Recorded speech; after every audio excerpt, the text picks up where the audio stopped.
তো এবার অঙ্কটি হচ্ছে নবম দশম শ্রেণীর অনুশীলন 3.1-এর 6 নম্বর অঙ্কটি হচ্ছে 2x plus 2/x is equal to 3 হলে এক্স স্কোয়ার প্লাস 1/x স্কোয়ারের মান কত হবে।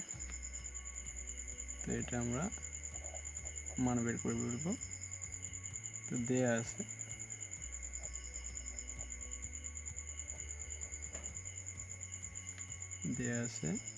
2x plus 2/x is equal to 3।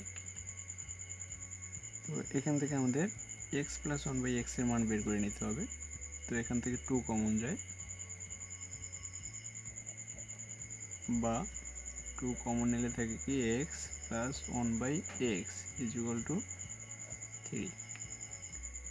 এবার 2 এবং x প্লাস 1/x গুণ আকারে আছে, তো 2 ওই পাশে নিয়ে নিলে হবে ভাগ হয়ে যাবে।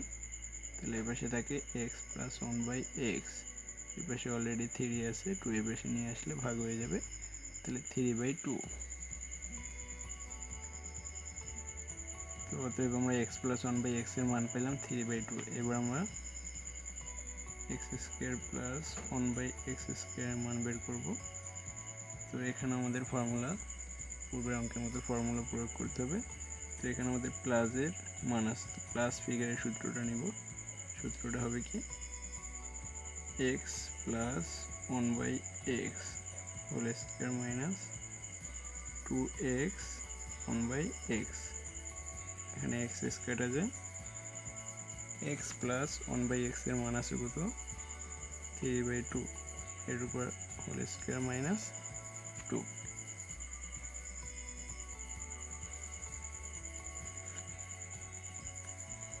তো 3 এর উপরে স্কোয়ার দিলে আসে 9, 2 এর উপরে স্কোয়ার দিলে আসে 4 মাইনাস 2।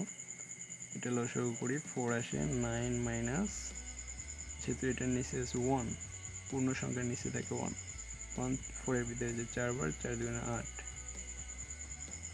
তার মানে উপরে 1 নিচে 4। এটাই হচ্ছে আমাদের নির্ণয় মান। তো এখানে এটার অ্যান্সার।